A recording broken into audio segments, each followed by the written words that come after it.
म्हणून सांगितलं त्याला. काही अडचण नाही ना. Live stream. Okay, got it.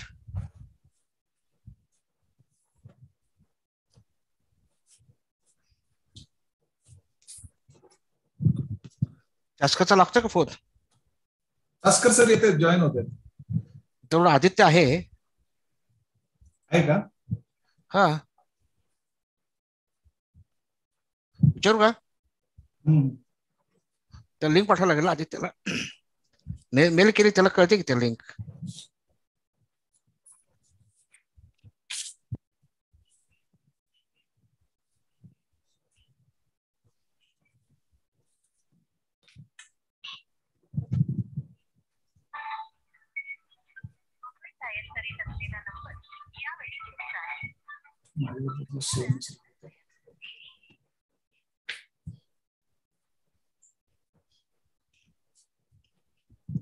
Animesh येतोय की नाही? त्याचं स्लाइड शेअरचं बघावं लागेल. अनिमेशला स्लाइड शेअर त्याला जमते का बघावं लागेल ना. नाही, अनिमेश सरांना करून जॉईन झाल्याशिवाय हे करता येणार नाही. तेच की, तेच म्हणतो यायला पाहिजे. किती लोक आता जॉईन झालेत? अजून आपण परमिशन दिली नाही ना. नाही, सुरू केलंय. 17 आणि लाईव्ह पण आहेत. युट्यूबला स्टुडंटला युट्यूब दिलेत आपण. हो, युट्यूब वरती जास्त जॉईन होतात. Thank you so much sir. Thank you so much. चालेल sir. Next week contact you. Okay. झालं की नंतर. हो हो, thank you sir.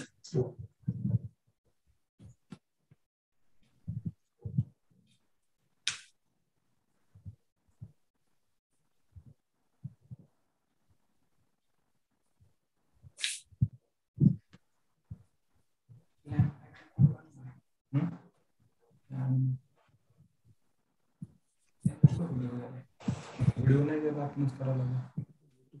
Good afternoon. Good afternoon sir. या शास्कर सर कुठे दिसत नाही तुम्ही? हो, दिसतोय की सर. बरं, कुठे दिसतंय? मला दिसत नाहीये. अरे काय झालंय मग? व्हिडिओ बंद केला का तुम्ही? नाही. 1 मिनिट सर. नाही तसं नाही काय दिसतंय तुम्हाला? दिसतंय का शास्कर सर? हो सर. आता दिसायला लागलं. बरं, अभ्यंकरला तर मेसेज केला होता. He said he is not joining. मग तुम्ही करा. नाही, तुम्ही वेलकम करा ना 1-2 मिनिटाचं. काय नुसती माहिती सांगा. ऐका मी दुसऱ्या याला जॉईन होतोय. मी फक्त लावून ठेवणार आहे, कारण मला व्हॅलिडिटी फंक्शन आहे जागृतीचं फॅकल्टीचं. मग कानाडे सर वेलकम करतील. मी त्या भारत सर्वची नंतर माझ्या भाषणात 2 मिनिटं सांगेन. हो, ठीक आहे. करून त्यामध्ये नाही, कानाडे सर कुठे गेले? तुम्ही कानाडे सर तुम्ही वेलकम करा. तुमच्या भाषणातच भारत अभिमान सिरीजची थोडी माहिती तुम्हाला सांगा की हा चांगला आहे. मी सांगेनच परत. ठीक आहे. आणि मग चास्कर सर तुमचा चेहरा दिसला की बरा असतो ना. नाही मी आहे सर. मी जॉईन 15 मिनिटांनी मी 5-10 मिनिटांनी मी एक्झिस्ट, कारण काय आहे दोन्ही याच्यामध्ये आहेत. मी इकडे जॉईन झालेलो होतोय सर दुसऱ्या याच्यावर ना. नाही, पण तुम्ही याच्यावरती मी राहणार आहे फक्त असं. व्हिडिओ ऑफ करून मी जॉईन होणार आहे तिथे. बरं, ठीक आहे. आणि प्रो व्हीसी वगैरे व्हीसी कुठे येत आहे? सरांची गडबड आहे सर. माझं सरांचा बोलणंच नाही झालं याच्यामध्ये. मी मेसेज पाठवला. मला आदित्य नाही म्हटलं का? आदित्यचा मेसेज आला तर मी त्याला विचारलं आर यू जॉईनिंग, तर तो त्याचं सकाळी आता फुलं आणि नमस्कार आला होता आपल्या सेमिनारसाठी. मी म्हणलं आज काय झालं ते आज आले असतील. आज जरा लोड आहे याच्यामध्ये. करून घेऊ त्यामध्ये. बरं, ठीक आहे. मग आता आपण कोणाची वाट बघतोय? कोण नाही, आपण 2:30ला आपण सुरू करणार आहोत ना. 2:30 वाजतायत सर. 15 मिनिटं काय नाही, पण अधिवेश झाला लवकरच सांगितलं कानाडे सर. त्याला करावं लागेल. कसं काय? त्याला व्हॉट्सअप नंबर आहे का तुमच्याकडे? नाही ना. अरे त्याला माहिती आहे ना, पण 2:30 वाजता 15 मिनिटं जॉईन करायला सांगितलं त्या आधी. मेल करा ना लगेच. का करू मी? करा. वी हॅव जॉईन्ड असं लिहून टाका. प्लीज जॉईन अस असं लिहून टाका.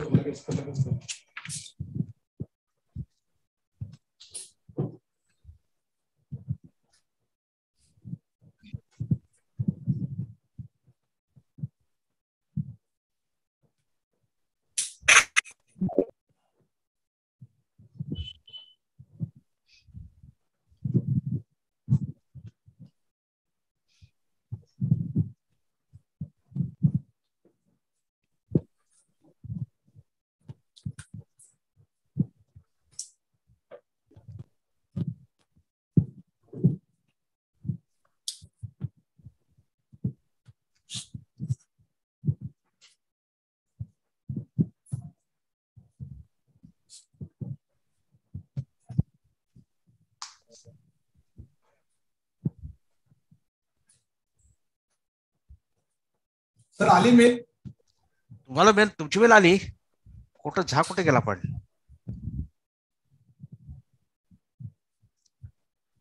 त्याचा फोन नंबर पण नाही तिने दिला. ओगले सर, मी बरोबर जॉईन होते 2:45 दरम्यान. आपलं किती वेळ चाललं फंक्शन? 45 मिनिटं ना? ओके ओके ओके, चालेल. हा, ओके. 3 याच्यामध्ये ठीक आहे. मला एक दुसरा वेबिनार आहे, त्याच्यात मी जॉईन होऊन मी बरोबर तुमच्याकडे 3:50 स्पीच ऑफ होईल. हा, तुमच्याकडे जॉईन होते. Okay, thank you.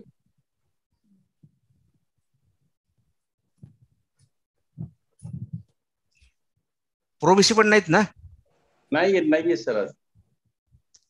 कादाडे सर सगळं कव्हर करतील, प्रोविसी विसी. ओके.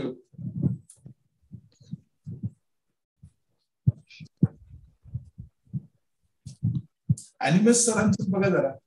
त्याला लिहिलंय पण काय तो,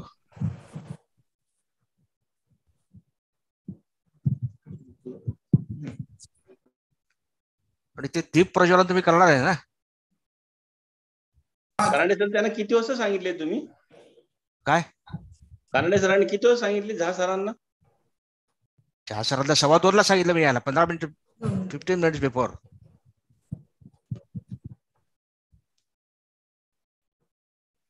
तर 75 पार्टिसिपंट्स दिसतात ऑलरेडी. 77 आहेत sir.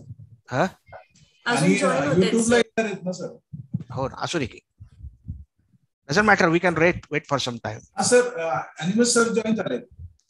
Oh, sir good afternoon sir. Mute त्याचं म्यूट आहे. I think your mobile is your Animesh sir, your video please is on mute. Please unmute your audio. Yes. Morning. Good afternoon, sir. Good afternoon. Yeah, how are you? Fine, thank you.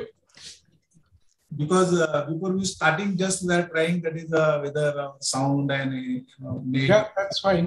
Yeah, and we'll allow to you as a co-host so that you can share your PPT. Okay. So I'll share the screen. Yeah, you just please take a trial. Sometimes it is very tricky. We need very Chaitanya. Just a moment. Sun is talking from Korea to sir. Very Chaitanya. We need. Sir, good afternoon. Good afternoon. Yeah, Yes. I am Dr. Chaskar, Dean of Science and Technology. Yes, I have heard about you. Yeah, we met at conference Yeshada. Yeah. I remember. Yeah. He came. Yeah, you came that time. First Pune and then Satara. Yeah, Sir, we went in Satara. Jasar is our sir is family friend to us due to Amanekar sir, Kyle sir. Today we have one more that chance. Can you see my slide? Yeah. Yes, We sir. can. Yes. But what about somebody was to join from your side, right, Professor Animesh? Oh, she will join from her home. Oh, Actually, she's Professor Gosavi's former postdoc. Okay. oh, what is her name? Her name is Dr. Geeta Sharma. Okay. Geeta, are you online? She may be joining soon. She's going to be my research postdoc. She's starting from 4th of October. Okay. So she's going to work on similar topics. We have a European project, so we decided we were interviewing, but were quite a lot of delays because of the COVID nonsense. Right. anyway, we found some very good candidates. So we have just, in this case, appointed two very good candidates. Okay, I think Professor Adimesh, almost 120 people joined now, and many will be on the YouTube. Okay. So what I would request you, in addition to your groundbreaking research, I think some of the, well, we are talking. So while presenting your groundbreaking research, I also request you to tell your personal struggles in research and, you know, whatever you feel like, because this is not a very structured talk as such. As I wrote to you earlier, you can just tell about your experiences, struggles towards success. Okay. It need not be, very structured presentation as such. Very unconventional way would appreciate, so that our students, faculty, young faculties will get benefited. We will also get benefited. That's a request. Okay. I have organized a talk, which I have given, parts of it I have given in many conferences now since 2011. Okay. Some of them as keynote lectures, some of them as invited lectures. Also in the lectures here in the university for students to benefit. Okay. And we'll have text messages. So I think Dr. Kanade, shall we formally start the now? Yeah.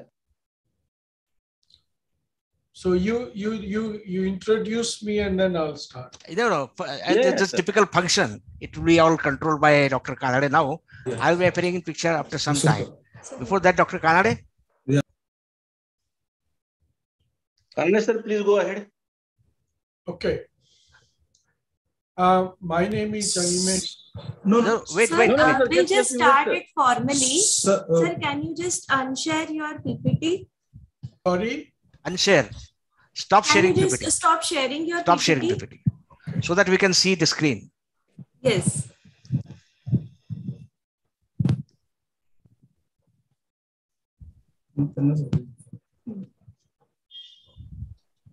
Just minimize.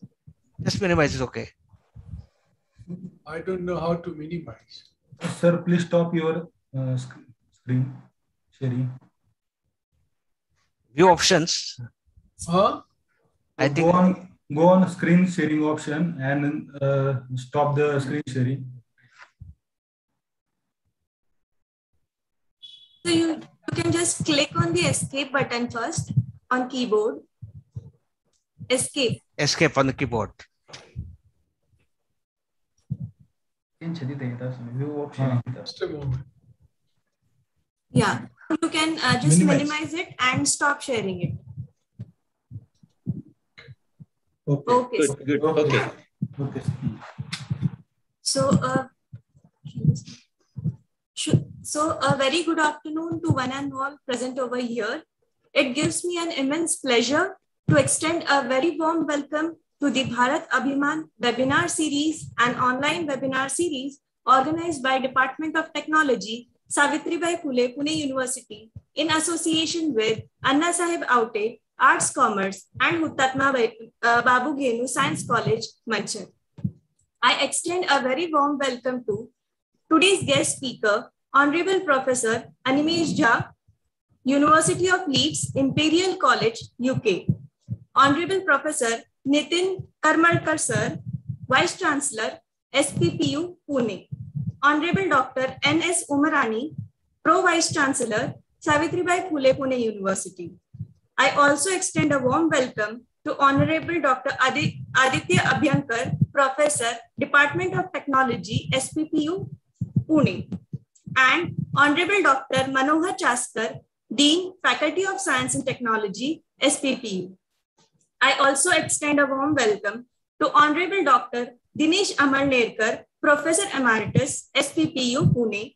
I also welcome Honorable dignitaries of Rayat Shikshan Sanstha's, Honorable Secretary as well as Honorable Joint Secretaries, and Honorable Dr. K.G. Kanade, Principal, Anna Saheb Aute College, Manchar, Pune.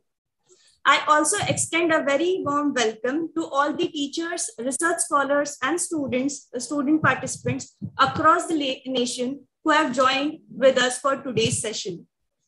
Considering the scenario of COVID situation and to reach and sensitize the students during such unprecedented times and bridge the gap between the learners and knowledge, Department of Technology, SPPU Pune, has taken an initiative in form of the Bharat Abhiman webinar series. The Bharat Abhiman webinar series is an online lecture series to provide a platform to research scholars and students to meet the eminent scientists and academicians of Indian origin across the globe. This is also a means by which students can listen to the life journey as well of this eminent scientist.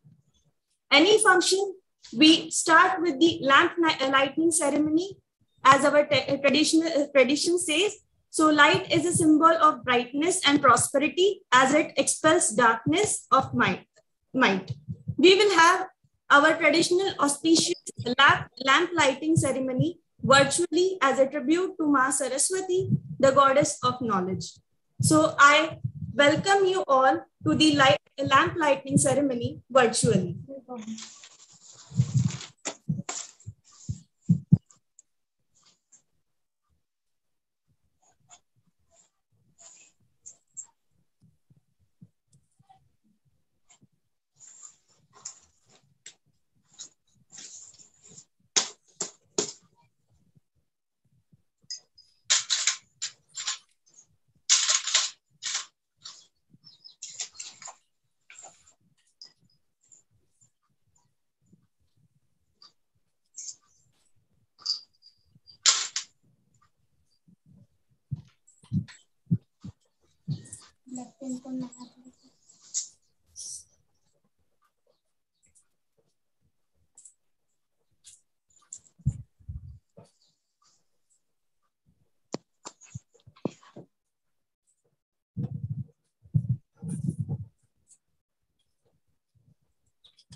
Okay, so we had a virtual lamp lighting ceremony, and with this blessings of Ma Saraswati, goddess of knowledge, we will begin with our today's session.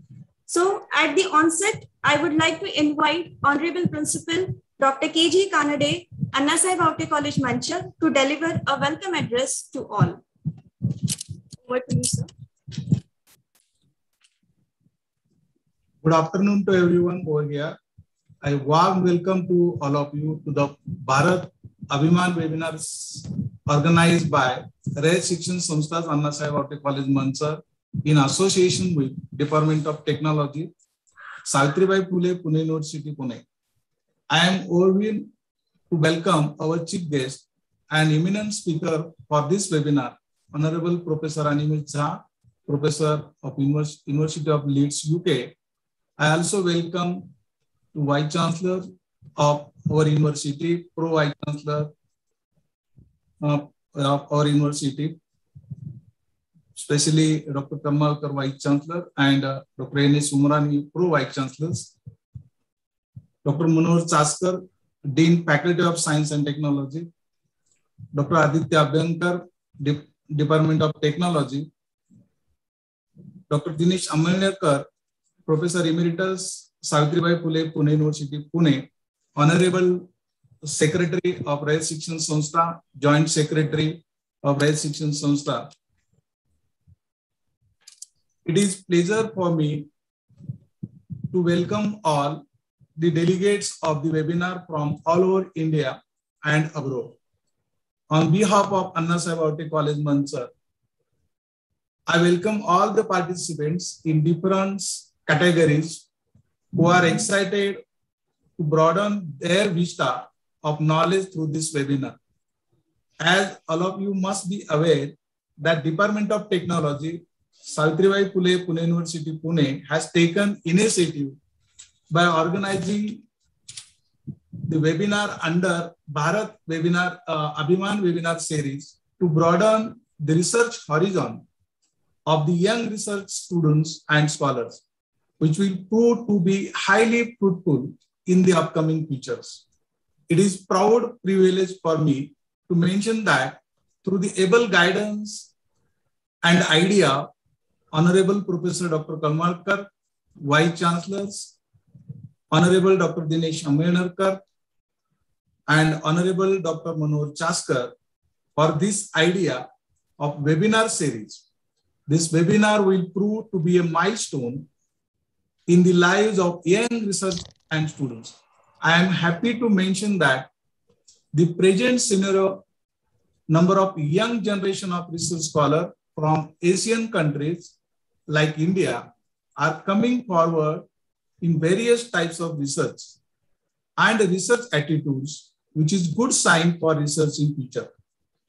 As it is said by our beloved ex-president of India, Honorable APJ Abdul Kalam, that India will become a superpower in 21st century because majority of young population of researchers will turn towards research innovations.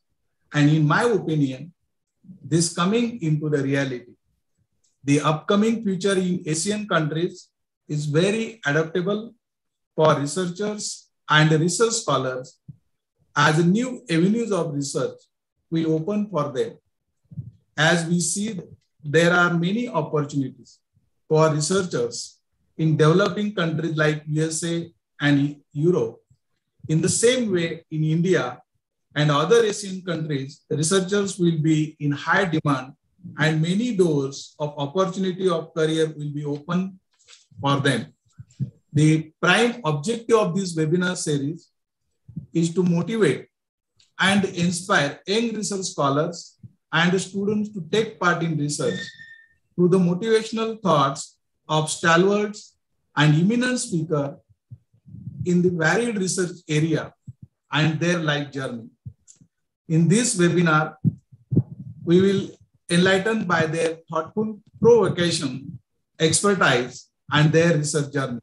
I am sure that today's my speaker friend and our guide, Professor Animesh Jha, will definitely enlighten and motivate us and will give us different aspects and direction in the research process.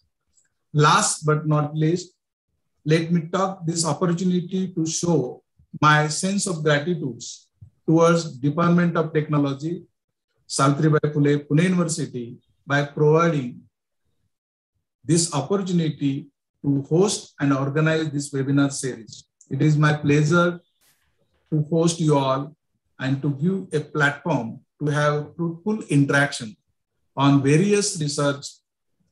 Once again, I welcome and thank you one and all. Jai Karmavir, Jai Hind. Thank you, sir. Just Dr. Kalade, before we proceed further, I could just see Professor, Renu Gopal Krishnan, it's just appeared. I could see Renu. Can you hear? So Renu is from Children's Hospital, Harvard Medical School, and it is very odd time for him in US. Still, I told him to join. So Professor Animesh, Professor Renu Gopal Krishnan is also one of the future speakers in this Bharat Abhiman webinar series. So he just wanted to see what is happening. I wanted to listen to your talk. So Professor Renu, you can see him online. Yes. I think you can Thank proceed. you. Thank you very much. It's a great pleasure. Yeah, I think it's very odd time for you, but still. Oh, no. We start the work even much earlier than this. Okay. Then I think. Not late. Yeah. So Dr. Kanade, you're complete. Yes. Yeah. Yes, sir. Okay. So thank you very much, sir. And I once again welcome on behalf of SPPU and Anna Sahib Bhavde College to Professor Venkatesan. I welcome you, sir. And Thank you. Okay. So we are gathered here for today's webinar on interaction of ultrafast laser with biomaterials and applications by an eminent speaker, Honorable Professor Animesh Jha. So before beginning with his lecture, I am very much pleased to announce that we have more than 260 participants joined with us to Honorable Professor Animesh Jha, and the number is still increasing. So we are getting a very much positive response from participants as well. So now I would like to request Dr. Dinesh Amalnerkar, Professor Emeritus, Savitribai Phule, Pune University, to introduce today's guest speaker. Over to you, sir. Thank you so much. Namaste to all panelists and enthusiastic participants. It is my utmost pleasure to briefly introduce distinguished yet modest academician, Professor Animesh Jha from University of Leeds, UK. Dr. Animesh Jha is basically from Bihar. He obtained Bachelor of Engineering degree in Metallurgy from University of Roorkee in 1979 and Master of Engineering in Metallurgy from Indian Institute of Science, Bangalore in 1981.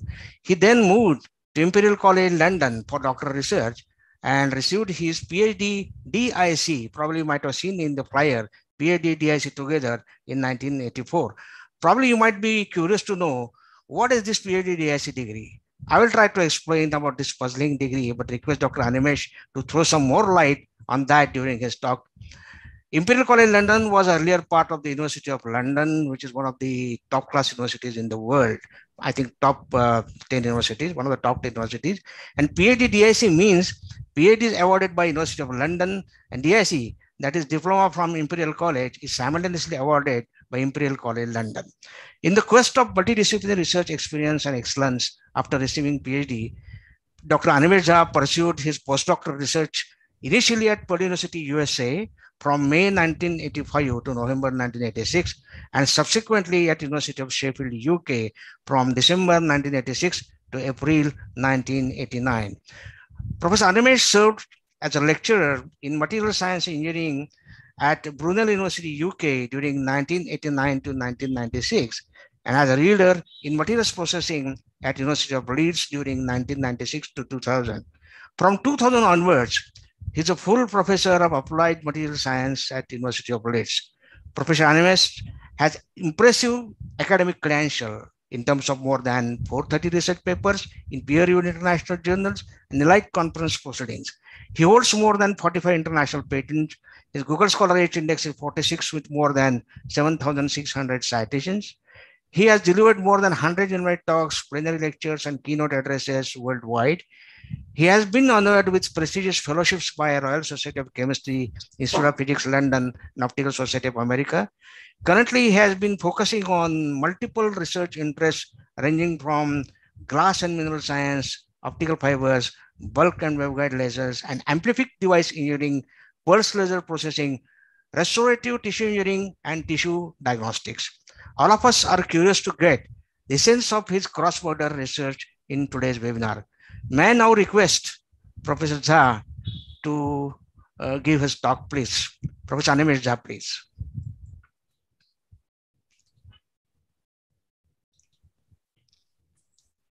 Professor Animesh, please. Yeah, I'm just uploading my. The maximum resistance from the water, as well as there is a maximum friction, and he cannot easily swim in the water. Can you see my slide? Yes, sir. Okay. That one. So, good morning. Here it's 10:10 in the morning in UK, and good afternoon in India.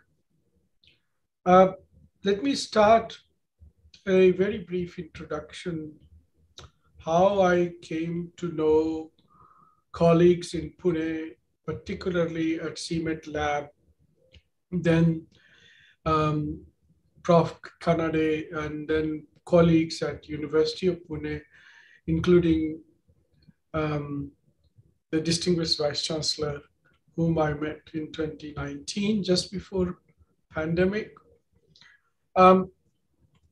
It has been a great experience. Back in 1993, I was visiting India after staying 8 years in Sheffield, UK. In Brunel University in London. Myself and my wife, we went back to India.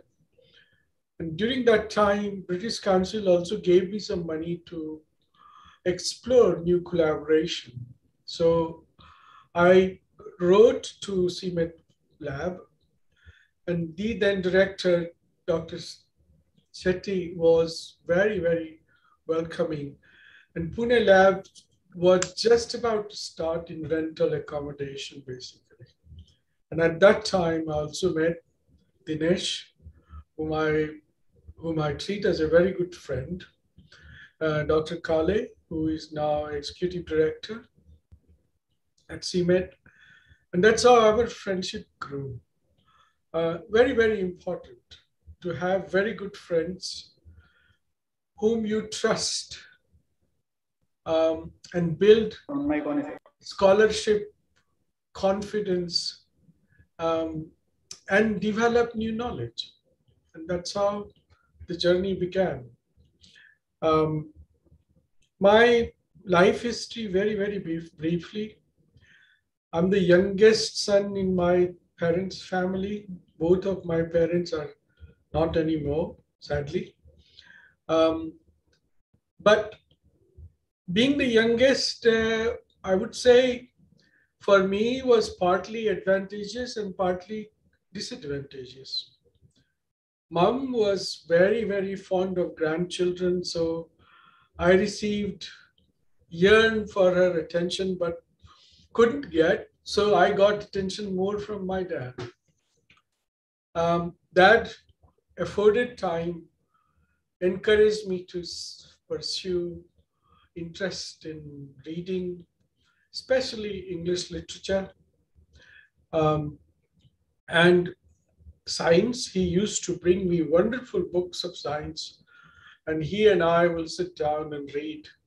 One of my most favorite books he brought me, I remember, was of Enrico Fermi.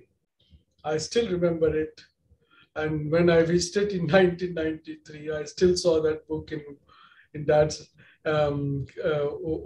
book cupboard, which was really, really exciting. Science for me was curiosity, and I pursued. Dad wanted me to become a doctor, and that ambition perhaps got quashed when he suddenly passed away before my higher secondary school examination. That was a great shock because there was a incidence of medical negligence, and that really put me off. As a youngster, it really put me off from studying medicine. But my desire for pursuing medicinal science, physics, chemistry never ever ebbed. Still, I am a child in terms of thinking. And Dad used to teach Wordsworth's poem, and he once was reciting the rainbow.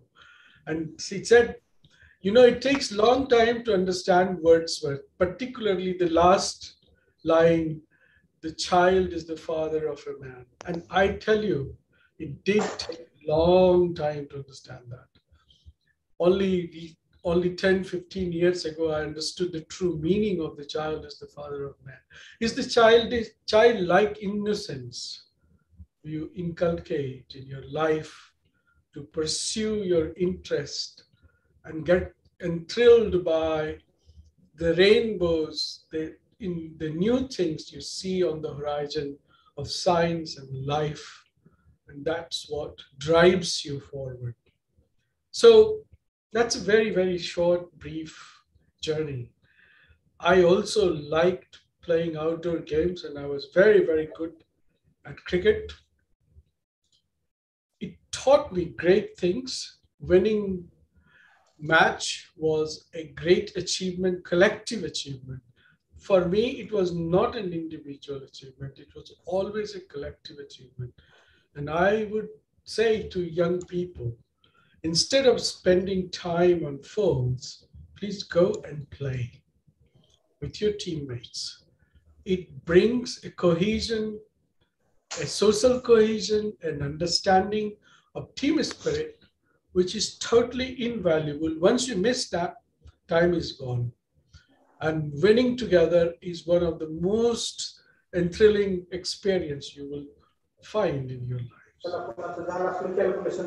Coming back to my talk, morphological engineering of biominerals using near IR mode lock lasers. In integrative manufacturing of hard, soft for in-theater use. We have few distinguished colleagues and members of academia, the experts in medicine today, and they would support me in saying that today's medicine is not just medicine that you get a prescription. It's moving rapidly towards personalized medicine. Okay, so this approach, what I'm talking, is a small part of that personalized medicine which we want to provide in future so that the cost of care eventually goes down. Very, very important. Because today, when we say cost of care, it's not just money, it's people's life also. You know, you do not want to make people suffer for a long time from any kind of ailment, whether it is tooth decay to cancer. A very small, short journey here, a short story here. I was looking at titaniferous minerals more than 20 years ago. And I was looking and exploring the phases in the microscope, analyzing them using X-ray in the scanning electron microscope. And I suddenly came across a big chunk of phosphate mineral in the amongst the matrix of titaniferous minerals. So when I analyzed, I found that phosphate was basically calcium phosphate, natural hydroxyapatite, and it had quite a lot of accumulation of rare earths, oxides, in the phosphate. And that was an inspirational moment for me personally, because I was already working with rare earth oxide as lasers, etc. And suddenly it dawned on me that if we have natural mineral which is hosting these rare earth ions, it must behave and provide absorption centers for photons. And that was very, very exciting. And we thought, why not start looking at dental decay? So I went to School of Dentistry here in Leeds. I was already professor here, so I went and said, I have a crazy idea. Do you think we could repair tooth decay and restore mineral phase by laser if we have a paste-like material? And they really liked the idea, and they said, yes, why not try it? So we had access to ultrafast lasers, and we started looking at it. And it took, by the way, because just don't go there and say, I want some tooth.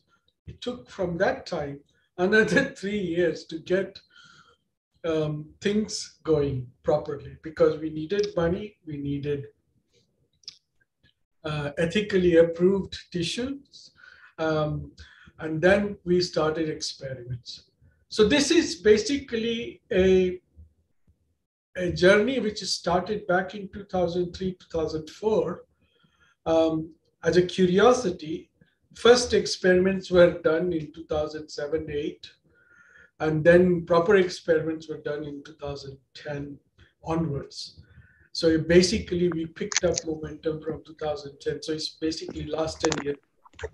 So you can see various colleagues who have contributed to this research. So my next slide. Colleague Professor Monty Dougal, he's now moved to NUS, Singapore. Dr. Brian Natras, he is a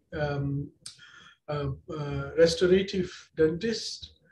Prof. Sue Pavitz, he's a clinical trials unit professor.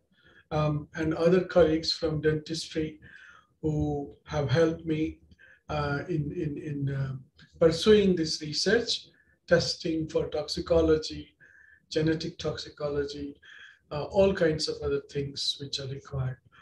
We have had quite a lot of support from the Research Council in UK, Marie Curie fellowships from Horizon Europe, as well as a Framework 7 program, and Innovate UK partnerships brought industry partners together to do things, which you will see later on.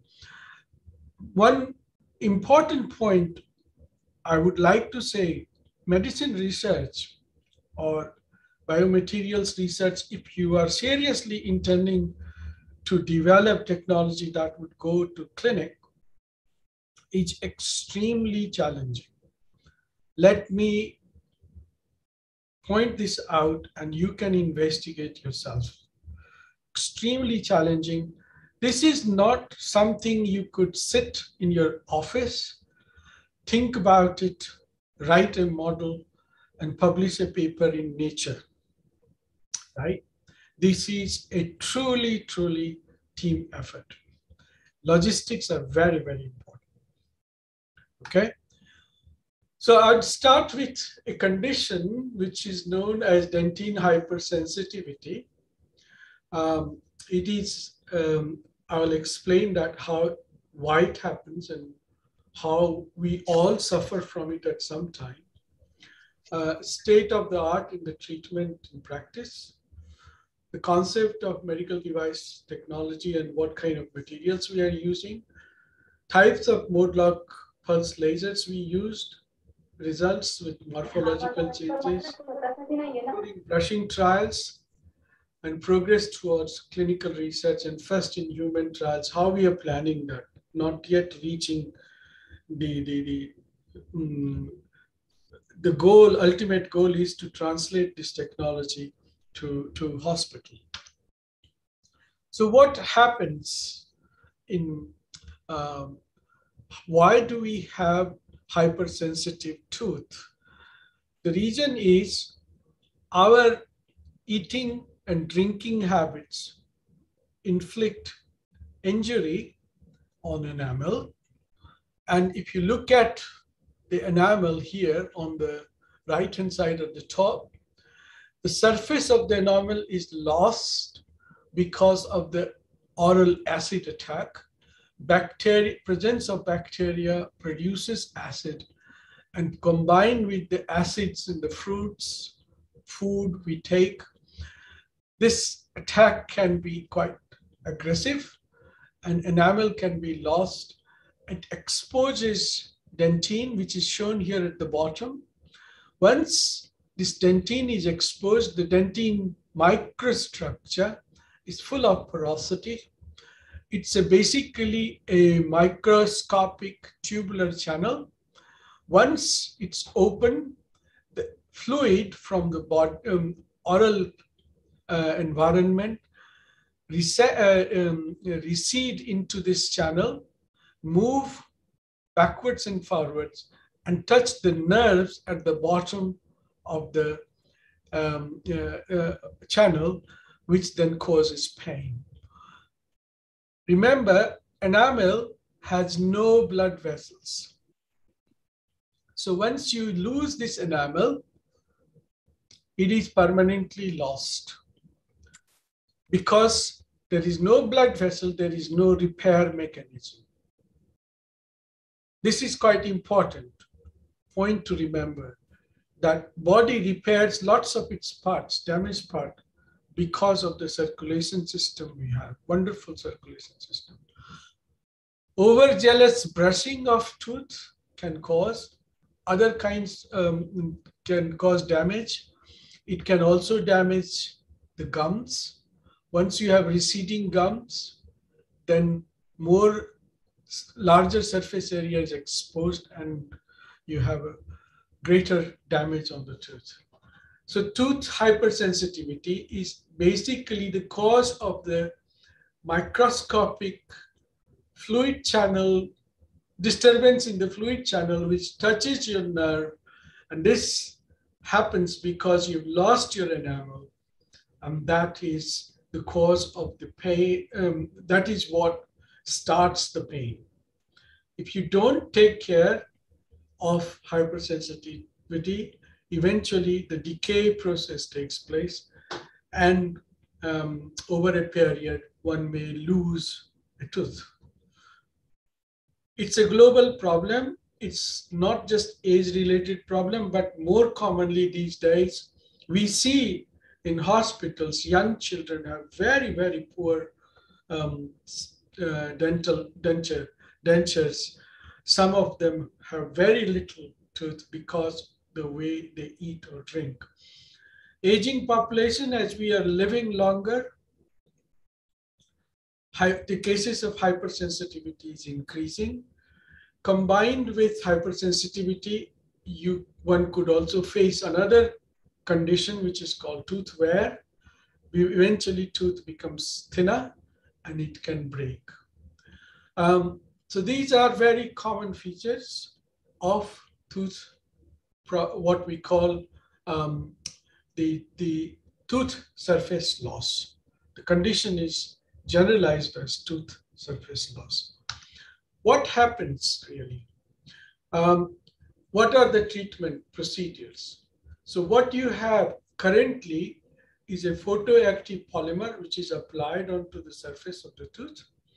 A blue light is shown and polymerization process makes bond with the tooth surface. And this bond is formed by shrinking the polymer. Under the hydrodynamic condition, the fluid dynamic condition, the acid condition inside the mouth, what happens, the polymer starts shrinking. So you have an interstitial gap between the polymer and the enamel through which the acid, the oral fluid start recessing into the cavity. Bacterial infestation begins and more erosion around the polymer starts. As a result, the polymer becomes loose and eventually falls. And you have a bigger cavity to repair. That's why this process is not so satisfactory, and we require basically a long-term solution. The toothpastes, fluoride toothpaste, the pro-enamel toothpaste, which several companies have launched, only provide symptomatic control of the pain on a daily basis. You stop using it, the pain comes back. And as I said, progressive tooth enamel loss can lead to tooth decay. It's particularly the situation becomes more complex in case of diabetes patients, because diabetes patients, it's been recorded that they suffer more tooth-related problems, and that aggravates their condition. They cannot eat. If they cannot eat, then diabetes condition makes things worse for them. So it's a very serious condition. Combined, particularly for diabetes patients, they tend to suffer from periodontitis, which is basically loss of periodontal ligaments, and that then weakens the entire tooth structure.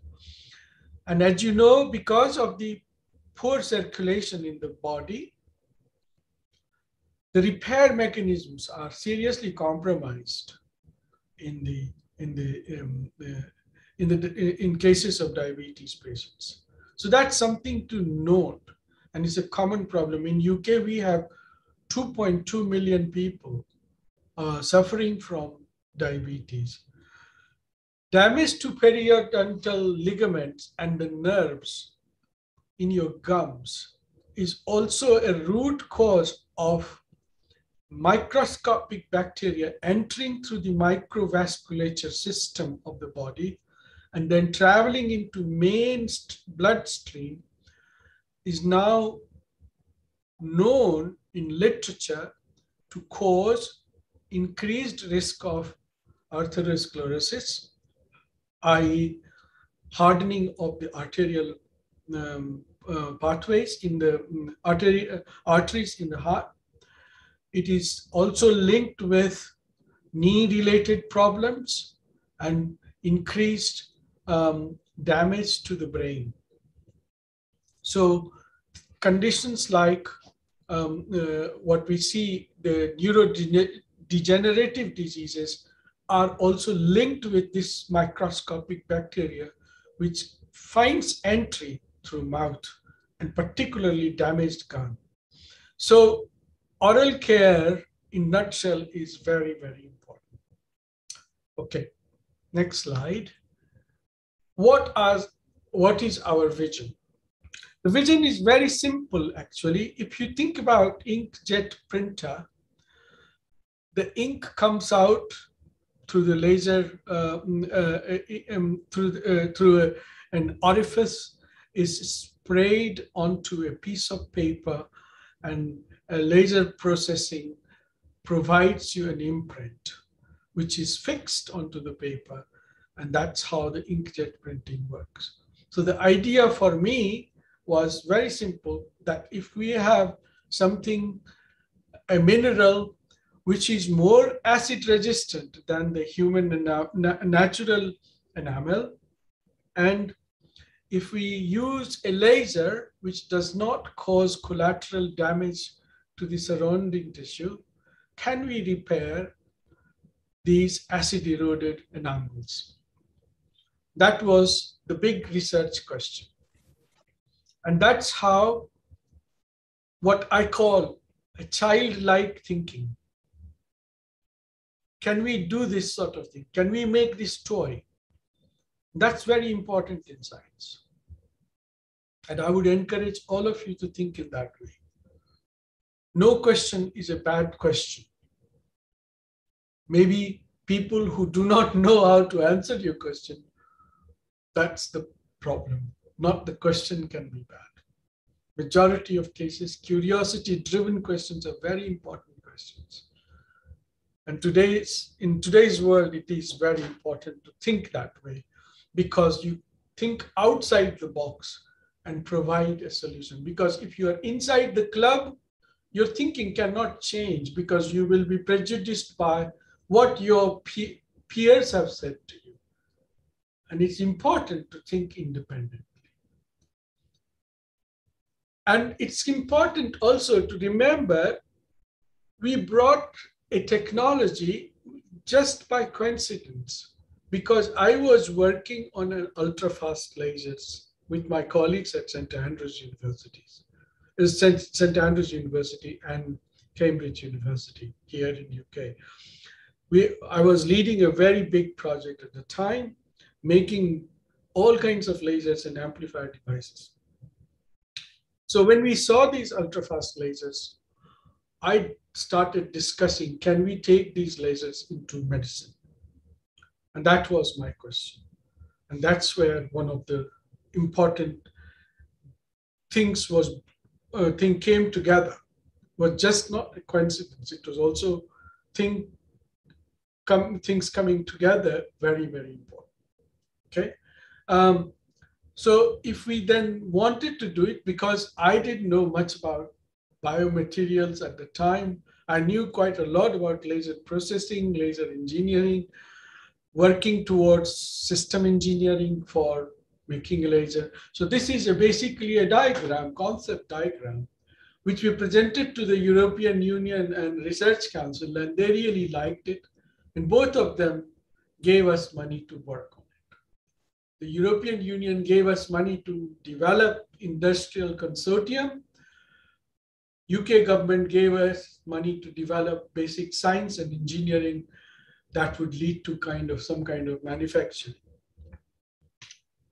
So what happens in a laser? Very, very briefly, you have states, electronic states at the ground level, i.e. the lowest energy state.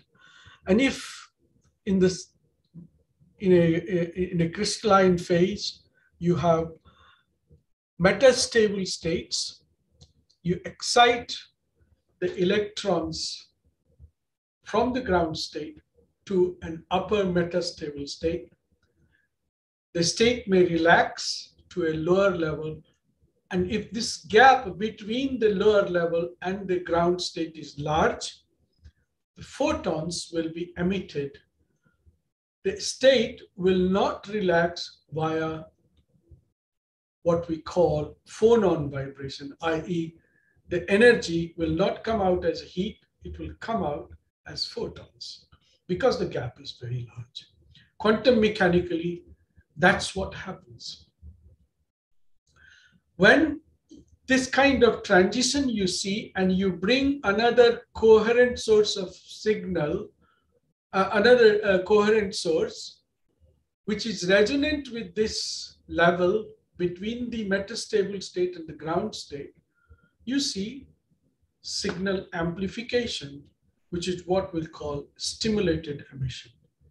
Without the presence of signal, the emission which takes place, we call spontaneous emission.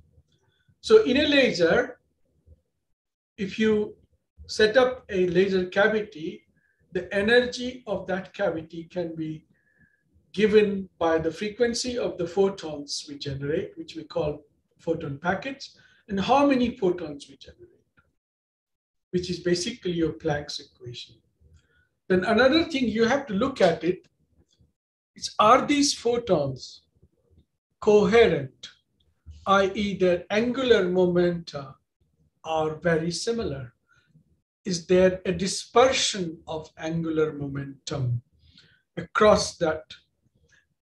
The distribution of energy you have, is there is dispersion? If the dispersion is very, very small, then from the uncertainty principle, your population will be quite large, which is why you see a laser line being very, very narrow, very high energy, and very short relaxation time. And this is quite important and is consistent with the uncertainty principle equations, which I have given you here. Now, mode lock lasers are extremely, mode lock lasers provide extremely coherent source of photons. That means the phase distribution is extremely narrow. So energy is very high. And that has tremendous advantage that if you have high energy, you can change the repetition rate of the laser inside the cavity. So you can go from 1 hertz to, or hundreds of hertz, to 1 billion or 10 billion gigahertz.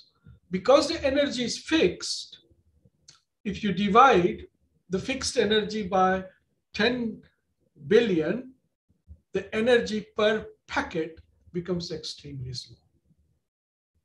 If your packet size number is increasing, packet size will decrease. If the number is decreasing, if numbers are decreasing, then the energy per packet is increasing. So what you have the situation is, if you imagine an air rifle like a light machine gun with very, very small bullets, and you're shooting 10 billion bullets per second. It's very small energy. But if you have a machine gun which only launches big ammunition, then you have a very high energy. And that's how you think about a Q-switched laser and high repetition rate mode lock lasers. The advantage of the mode lock high repetition rate lasers is you can manage the energy very well, and therefore you can potentially work in a safe environment and deliver that energy without causing collateral damage to the healthy tissue. In medicine, that's very important. The third point here is we are not working in non-linear regime, but we are working in the linear regime, i.e. we take these mode lock lasers, which are highly defined in terms of pulse energy, etc., repetition rate, and we irradiate that at a particular wavelength where you have resonance band, i.e. absorption, so that we can manage the transformation in the material by increasing the absorption of the photon and therefore change the material accordingly. So these are very important four things which we do in laser processing. Okay, how then we moved on? Because we wanted to make materials which are going to be used inside mouth, ultimately in human beings, we had to start thinking right from the beginning, what will be the shape of the crystals, how do we fill these crystals, etc., etc., etc. So this is the microstructure of hydrated calcium phosphate. They come out as plates, and this is a brushite crystal. And if you dope it with iron, you make iron dope brushite. And if you look at the previous slide, iron has a very strong resonance band in the near infrared. And because we are developing near infrared mode lock lasers, this was very important to achieve iron doped minerals which will absorb. And when we irradiate, that mineral will then turn into a shape morphology like this, which is basically a sintered layer of same mineral, providing strong adhesion with enamel. So this is an example of bovine enamel. So basically, in summary, you can say we are making a thin paste over the surface of the tooth, firing the laser, and then we are getting densified layer. So we characterize all the basic material science you could think of. We characterized, we looked at X-ray diffraction, we looked at Raman spectroscopic data to characterize the mineral. We also tested the mineral, etc. So this is just to give you an example how we synthesize this mineral. I have published paper, so I won't go into details of it, but I can tell you we can design minerals up to 40% iron oxide in the mineral. And that, when you fire laser, it turns black basically. In case of tooth restoration, you don't want your tooth to look like a black tooth. So aesthetics is very important. So we have to control the doping in such a way that we continue to get whitish material and eventually finish with aesthetic balance, okay? So going back to experimental techniques, as I showed you, this is very important graph for us where we choose the laser, 1040 nanometer laser with average power of 0.4 watt. The beam spot is 30 microns. Scanning speed is 50 to 100 microns per second. And we were exposing about, in vitro experiments, 5 to 8 millimeter samples for diffraction experiments, etc. This is our control stage. Basically, you have mechanized stage and laser is firing here on the sample and this will move up and down. And that's how we, that's how we made the samples for very large area. It took long time to do the experiment because the lesions here you see are actually much, much larger than what you will see in the human mouth. But because we wanted to characterize using X-ray, Raman, we had to produce very large areas. So we tested them and we characterized them. And we could see very clearly evidence for local fusion, sintering, whatever you want to call it. You start like this and you start seeing the surface is being modified. Depending upon how much iron was there, surfaces were modified. And we then had to start scratching our heads. What's the temperature under which these things are changing? And we used the phase transformation in material science as a tool to characterize the temperature. And we found that because of the femtosecond laser, it's so fast. A femtosecond is 10 to the power minus 15 seconds. You are dealing with a clock, which is one of the fastest clocks in the world, in the universe. I shouldn't say world, in the universe. So 100 femtoseconds is 10 to the power minus 13 seconds. All chemical reactions take place in the nano and perhaps maybe sub-nanoseconds. So you are dealing with a process which is basically a physical change combined with chemical change later on in the relaxation mechanism of the material. And that's where the phase transformation is taking place. Phase transformation is taking place in the chemical regime, but the first instance, you have all physical changes. And we see plasma. When we hit the sample, you see tiny, tiny, small sparks of plasma. That tells us that things are happening are extremely fast because plasma's relaxation time is even shorter than the pulse laser's duration. Because plasma is composed of electrons, holes, and very unstable charges, okay? So I say to my students, look, proof of the pudding is in eating. Don't tell me that I have a recipe, sir, and I am going to make this pudding, and this pudding is, the recipe is in the fridge. No, nothing like that. When you plan to do something, you demonstrate. No bluffing around. No. So pudding has to be on the table to be eaten. And this is what I would say. Does this work? Yes, sir, it does work. And we work in the safe regime because here, if you see, this is the diagram of laser irradiation under different kinds of condition and what does it do to the tissue in terms of damage. We are well below the thresholds of thermal interaction, etc. So we are in fact even below photochemical interaction.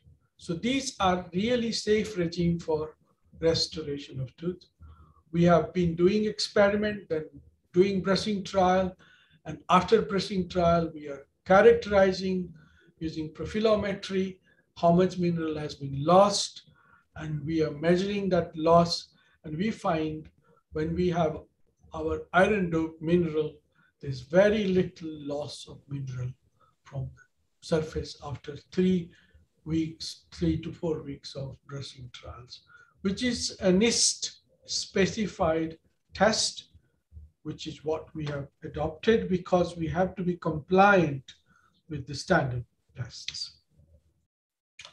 We have done all kinds of toxicological studies, and we do not find the minerals which we have formed are toxic to the mouth. There is no evidence of cellular toxicity and gene-related toxicity. What we also found that under certain conditions, we can make minerals also porous, which is very interesting because that in these porosities, we can hold drugs to be subsequently released for different kinds of conditions. So I'm not going to bore you with profilometry data. We have loads of profilometry data, and we are quite happy with the way things are going. So first concept design, that we wanted a materials delivery device, which will come out like this. A laser will come out from here and join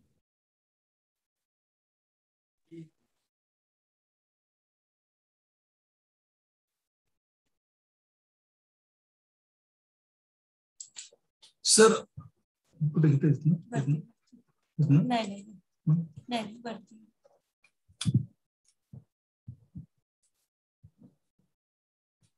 what's the job? Can you hear me? Yeah. Yes, sir. now here. Okay. Yes, sir. Yes, sir. No problem. So materials delivery system must be combined with the laser delivery system so that everything is what you call come to a point, so that we don't have laser missing the mineral where we have put the mineral. It should be as precise as in inkjet printing. That's what we're doing. We have to, for that, we have to study the viscosity, we have to understand lasers, we have to also understand the laser safety aspects, because from regulation point of view, this is quite important. Okay? Slide is not changing. But, oh yeah. So this is an example of experiment we're doing. So this is a live example. Here we put the tooth. This is the laser chamber, and I'll show you the moment. Can you see the bright light? And it's basically scanning the tooth sample. And it takes no more than a few minutes to scan a big chunk of tooth. Okay? So in hospital, you have to be very careful. How long would a patient require to receive this kind of treatment? You have to think about safety. All these things are now becoming very important to us, and we have to start designing the system. Okay? So going on to now larger scale studies, and you know, we get cow's tooth. Cow's tooth do not require ethical approval. You only have to clean them, disinfect them, and use them. Good thing about cow's tooth is they are big, and you can process them very easily. That way, the demand on human tooth is reduced. And we have been testing, and you can see several tests we have done, and that gives us the data that the wear resistance of these enamels is really, really high. They're very resistant to brushing. So we are really forming very strong mineral which would last, and it's also acid resistant. Going back further into clinic, if you think about if somebody has a fracture in the bone, the person goes to the hospital, X-ray image is taken, and that X-ray image is then processed for diagnosis, how the fracture will be treated. In the same way, if you're going to do enamel restoration, you have to have an imaging technique. Unfortunately, X-rays cannot provide you the details on the surface of how much enamel is lost. So we are currently developing technology based on lasers called optical coherence tomography, and that gives us depth profile. It gives us the shape of the enamel lost, and that's very important because once we fill it, we must know how to reassess that filled area. Okay, so the concept now is if you have a lesion like this, which will be 100 micrometer plus, 50 plus micrometer deep, irregular shape, we fill it. We may want to either fill it in one go, but unless surface tension allows it, it will not fill properly. And once we do that, we have to make sure this layer is smooth, and then before we fire the laser. And that's exactly what we do. I'll show you a better picture. So this is human molar now. And we have put a layer, sintered it, and after magnification, you can see you have a dark and white patches. We will have to finish off with a white layer to make sure it looks aesthetically balanced. Our whole idea is to take it to theater. And this is a cartoon. This is how it would look like eventually, right? And the patient will have to sit on the chair, the device will come, and patient's head will be potentially fastened for a few minutes during the treatment process. And that's something we have to think about very carefully, because we are at the moment got 23 to 25 volunteers. Half of them have had some kind of, they are participating in a process, which I'll explain in a moment. So lots of data in terms of assessing the efficacy of the laser treatment process in terms of mechanical and chemical stability. So what we are doing now, if you look at this device here, it's a clasp, wire clasp, and it fastens onto the upper palate and the palatal part of the mouth, and we hold the samples here. So patient doesn't see any laser, etc. We process the samples outside mouth, and we then place it in human mouth, because that's the test, which is quite important. This patient the patient will wear something like for 3 to 5 weeks. During that period, every day, the patient will brush 4 times with the same toothpaste. So each volunteer, we have 25 volunteers. First half of them have already completed, and we are now checking the material, how it looks like. We should have finished this work by 2019, but we couldn't finish because of COVID. So this is where we are at the moment. Once we finish this work, we collect all the data. Another very important thing I must stress, in medicine, you have to do slowly, gradually increase the trials size. As you have seen in COVID, you cannot just give medicine to just like that. You have to have a trial. In the same way, anything you want to bring new has to have a trial, but before the trial, your device has to be, your drug has to be approved. You cannot go into trial. And that's where the research is very important, because ultimately is the safety of the patient, safety of the clinician is very important. And to prove that the procedure you're doing is efficacious, effective in bringing a transformation in patient's life. I do not have anything else to say. This is just a roadmap. We have done this much amount of work. It's been a wonderful journey. Lots of frustrating time, particularly when things are not working. COVID was one of the biggest impediment in our research. Getting a suitable, reliable laser was very important for us. And that is working quite nicely here in Leeds.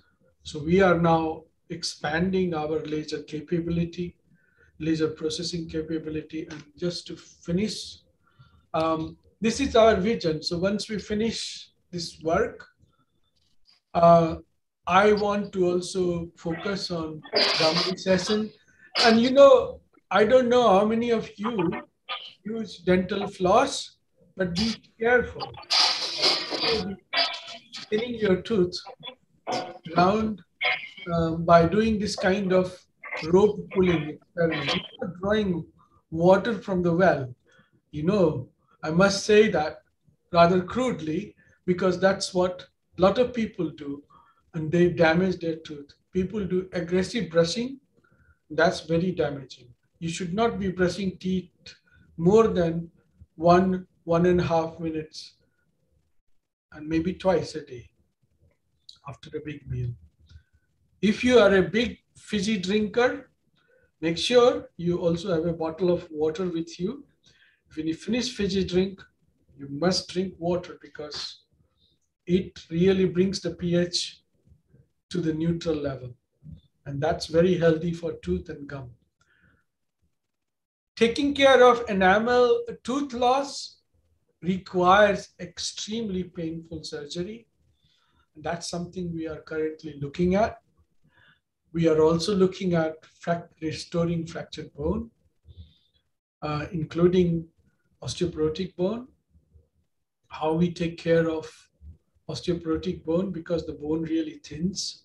Can we augment such bones? And if we can do that, how do we do that in the theater? And you can see these are personalized medicine problem. I cannot have a off-the-shelf tooth and just stick it here because this person's the particular shape has to be matched. Therefore, treatment has to be personalized. Everybody's bone is different. So with all these examples, I'm also saying to you, think there is a lot to do in medicine-related research. There's a lot of engineering, a lot of material science you can do. Thank you. Dinesh. Yeah. Quick question to Professor Jha. The way we are going towards organ transplant, the whole tooth transplant, and of course gums, as well as from stem cell research, I think will revolutionize the field. I mean, we can grow them in situ, some outside the human, like the way we are doing with pancreas and liver and many other organs as well. I come from Melvin Glimcher's group at the Children's Hospital, and he's no longer alive.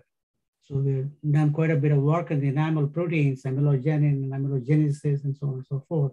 The more I look at it, I think the way we are going with organ transplants, I think we might as well, instead of putting crowns and things like that, a whole tooth implant might be with the skin, with a gum graft, or even the gums, maybe fundamental, some revolutions in that area might circumvent most of the dental problems we have, right?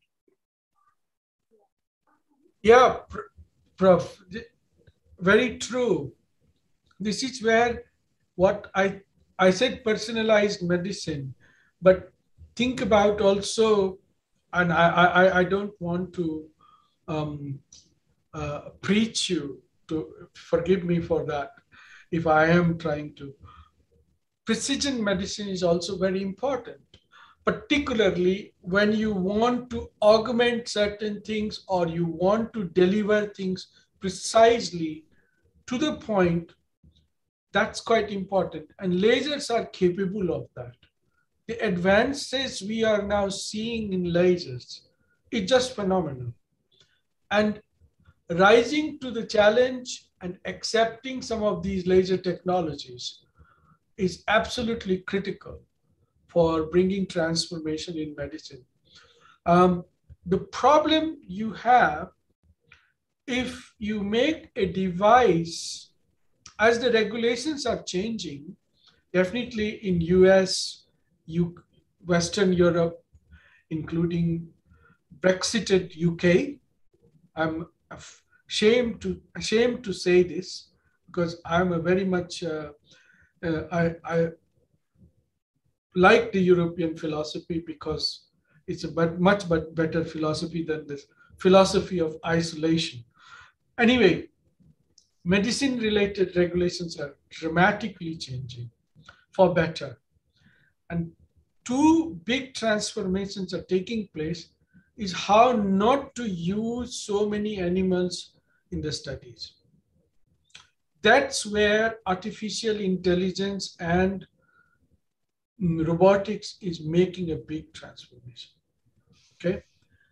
And if you could simulate trials in a mock system, that is definitely going to be revolutionized.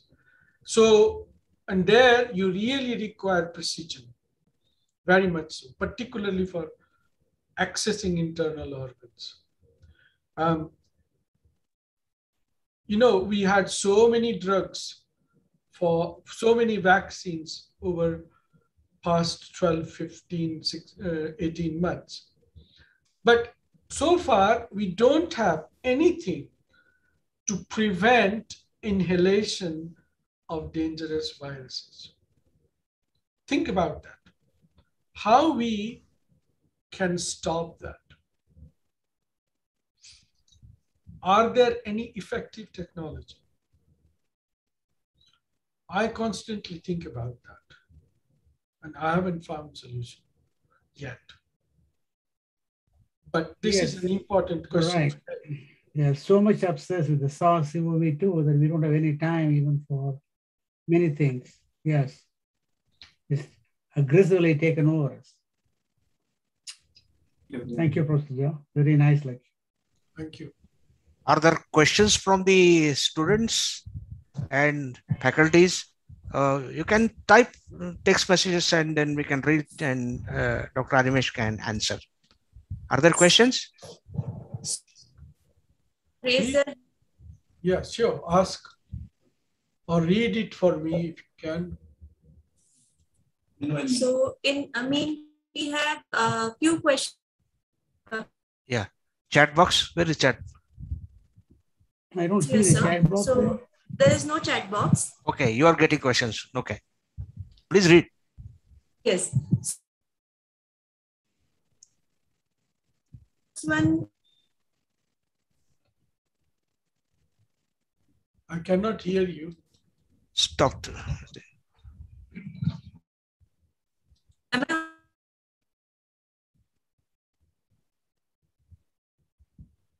Shall I stop sharing the screen or? I think you can stop sharing the screen.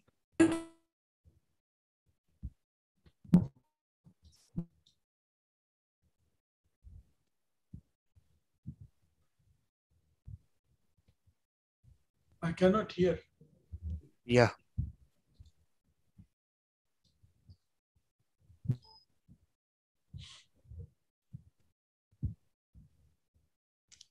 I'll just call Dr. Kanade. Can you hear me? Hello? Hello?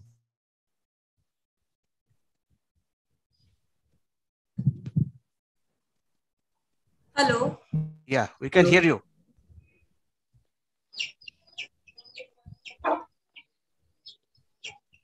Polymers.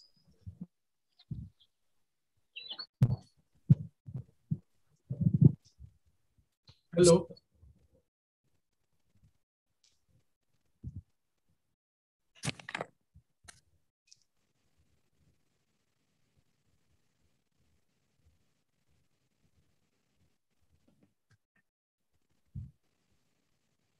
Anybody?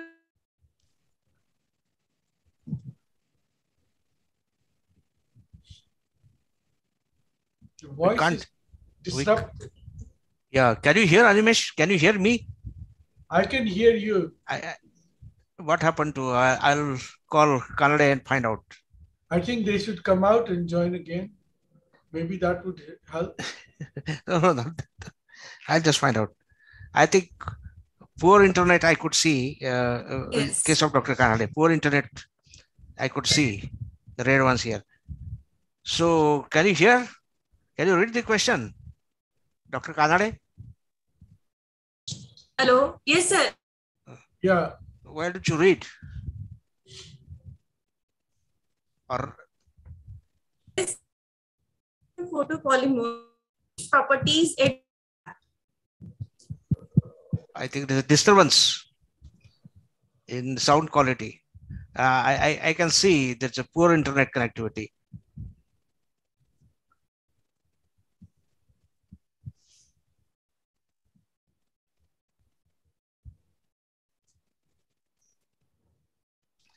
I'll call Dr. Kanade. Yes. Maybe you should not record it. I think it's audible. It's audible, sir. it's audible. Okay. Yes. Then read the question.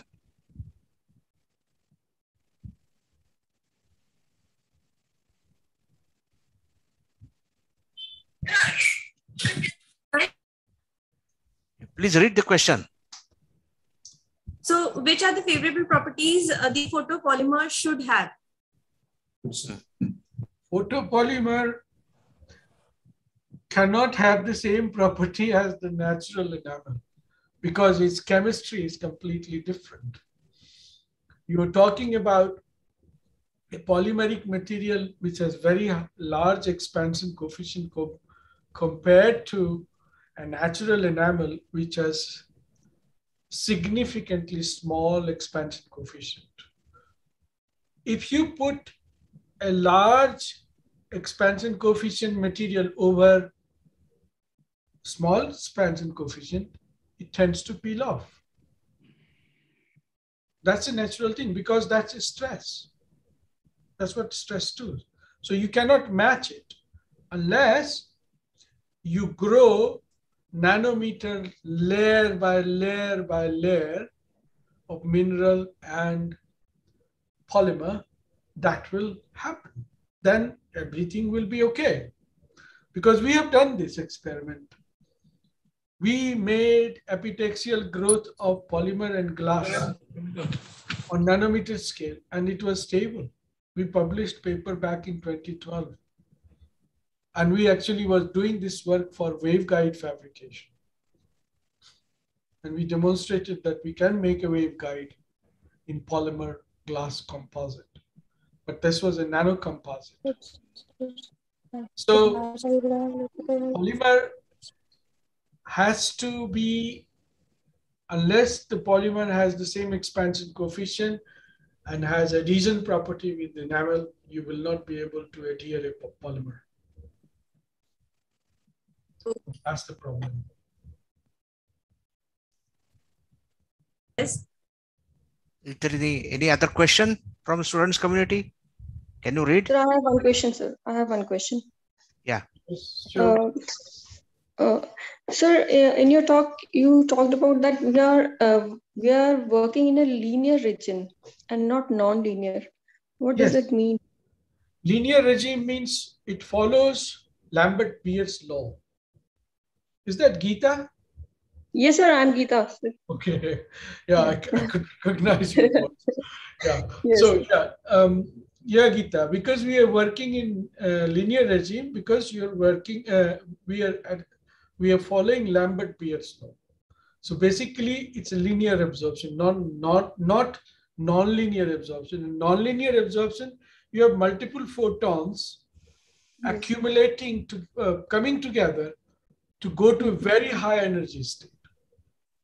And so means that material it should absorb the range. It should fall in that range, linear range only. That's right. So if the wavelength of the laser is resonant with the absorption mechanism in the material, then you're working in a linear regime.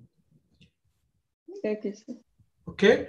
As a result, you might have a non-linear phenomenon like plasma generation, etc., which is expected.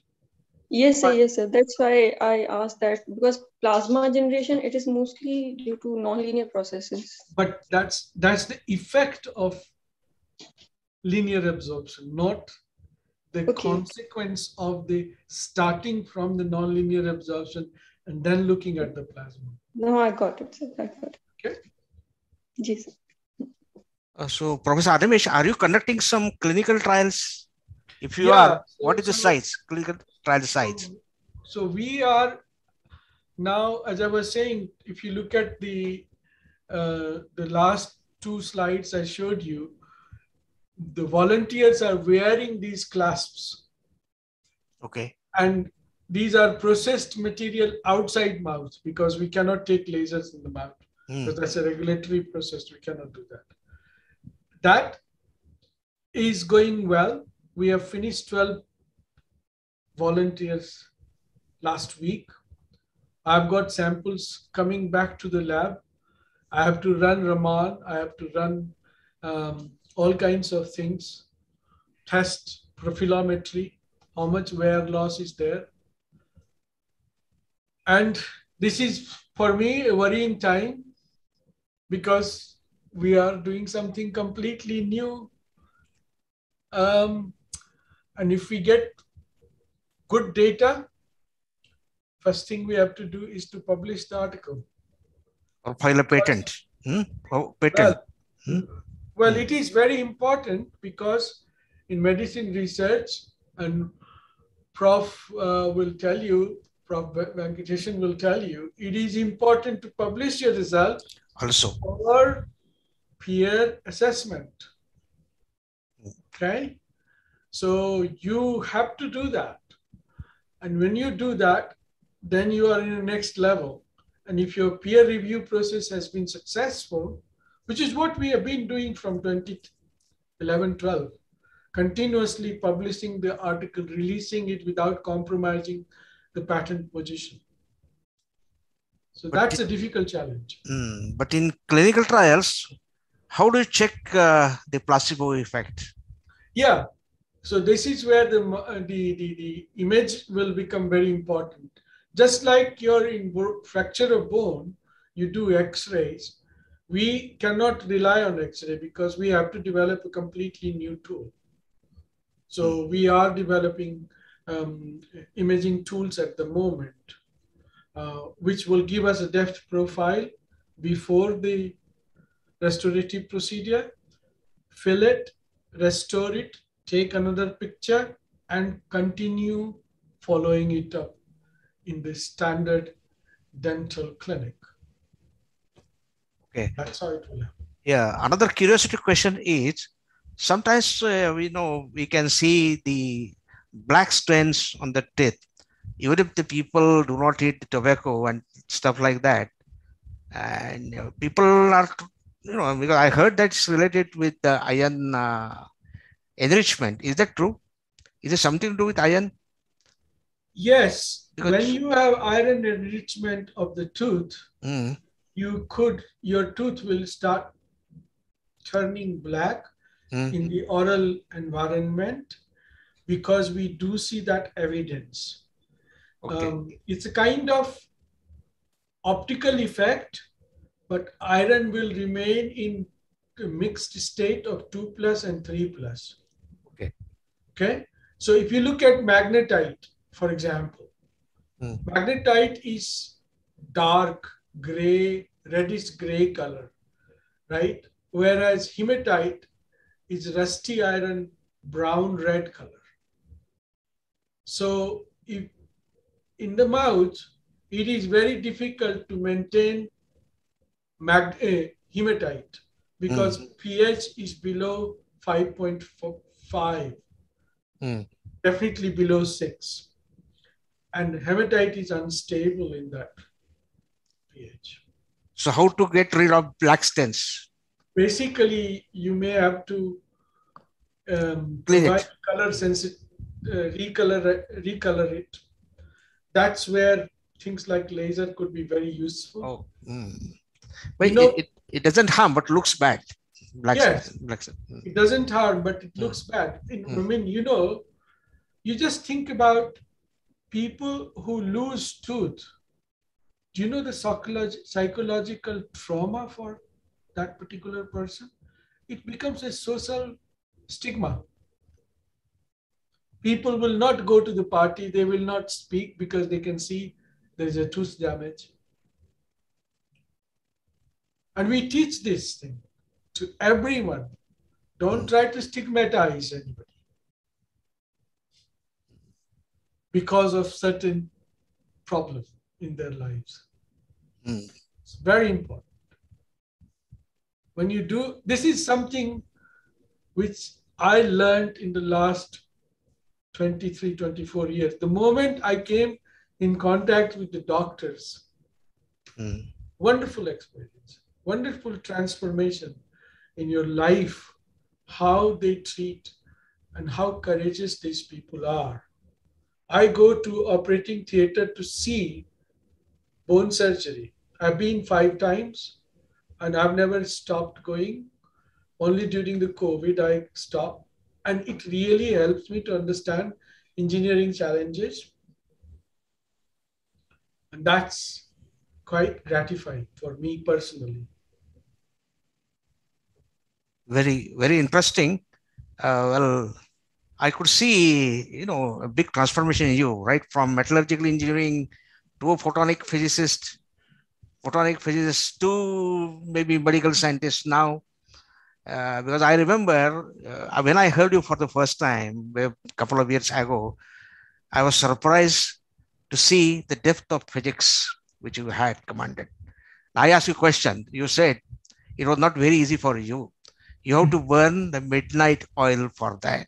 That's what you said. I remember your dialogue. You said you have to burn the midnight oil for that. It was not very easy for you to understand the physics. I remember your dialogue. So I think if there are no more questions, we are finishing just in time. So can somebody take care of the stage now? Dr. Kanade? Yes, yes, sir. And here there is a network, a technical issue over here. So I would continue from this account. Thank you, Professor Jha, for an enlightening presentation. Enamel loss is a common condition among all the age groups, as we can see nowadays, due to various reasons. And your incredible work will definitely prove beneficial in the field of dentistry. We wish you all the best for successful attainment of your future trials and prospects. Your work, your generosity and thoughtfulness are very much appreciated, sir. So thank you for being here with us and gracing this event and enlightening our students. Now, at the end, I would like to request Professor Wagh, IQAC Coordinator, Anna Sahib Aute College, Manchar, Pune, to propose a formal vote of thanks. Over to you, sir, Professor Wagh. Am I audible to all? Yes. Yeah. Yes, sir. Yeah. Yeah, I'm Ganesh Wagh here to extend our thanks here. Good afternoon, everyone, one and all present here. Honorable Chief Guest, Professor Animesh Jha, Professor, University of Leeds, UK. Respected Honorable Dr. Karmalkar, Vice Chancellor, Savitribai Phule Pune University, Pune. Honorable Professor Dr. N.S. Umrani, Professor Pro Vice Chancellor, Savitribai Phule Pune University, Pune.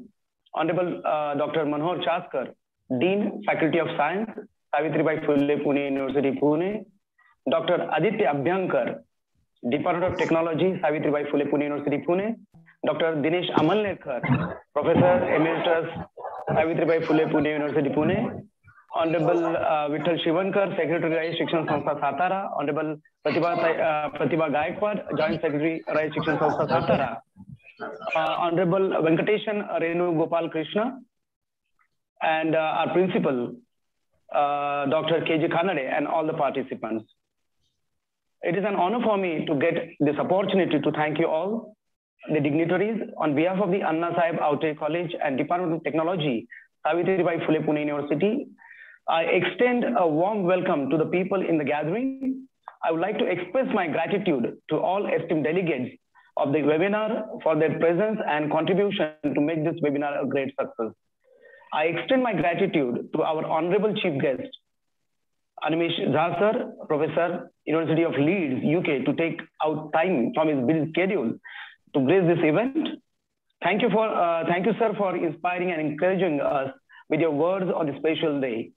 A special thanks to Professor Dr. Karmalkar, Vice Chancellor, Savitribai Phule Pune University, Pune, Dr. Manohar Chaskar, Dean, Faculty of Science, Savitribai Phule Pune University, Pune, Dr. Aditya Abhyankar, Department of Technology, Savitribai Phule Pune University, Pune, for providing us the immense support to make this webinar successful.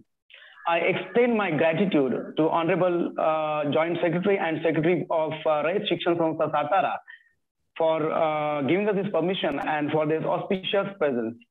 I'm also thankful to our principal, Dr. K.J. Kanade, for taking efforts in organizing this webinar event, even in amidst of this pandemic. I must thank the organizing team, the volunteers, for working hard for the past few days to make this webinar successful. I congratulate all the research scholars as well as the participants for their active participation. Thank you everyone. And I forgot to thank, I'm also thankful to Dr. Professor Venkateshan Renu Gopal Krishna for sharing his views. Thank you, Professor Venkateshan. And I'm thankful to all of you and for giving your patient ears. And by the permission of the president of this program, I conclude that this session is over. Thank you one and all. Thank you. Good afternoon. Thank you, sir. Thank you, Animesh, sir. Thank you, Amanika, sir. Thank you. Thank you. Animesh wanted to say something? Animesh? No, I just enjoyed this. I was taken back by the number of participants. It's been a great pleasure for me. Animesh, sir, your contribution and this research maybe towards that is for that what we say nowadays for particularity the many doctors they are trying to do surgery, but to avoid surgery that is a good opportunity how one can that is avoid the surgery, and of course that is particular the teeth issues. So very what we say that is more in our country also. So that's why again I will congratulate and thank you, sir. Thank you very much. Okay, can we leave now, Dr. Kadare? Can we leave? Yeah. Or Animesh wanted to say something? No, I just said, as usual, I have enjoyed the interaction. Now, next times we have to come, that is what we say that particularly international conference at that time. Offline. Yeah, But I think Animesh was telling something. What do you had some incomplete sentence. What? I hope the situation normalizes and we can make visit. And I think there is nothing like meeting face to face, because we are human beings, we are mammals. Our social, it is what I would say intrinsically in us, because we are a social animal. So, so it is important to interact. Okay. So, Dr. Kadare, can we leave now? Is it okay? Yeah. Okay. Thank you. Thank you, Dr. Kadare. Yes. Yeah. Bye.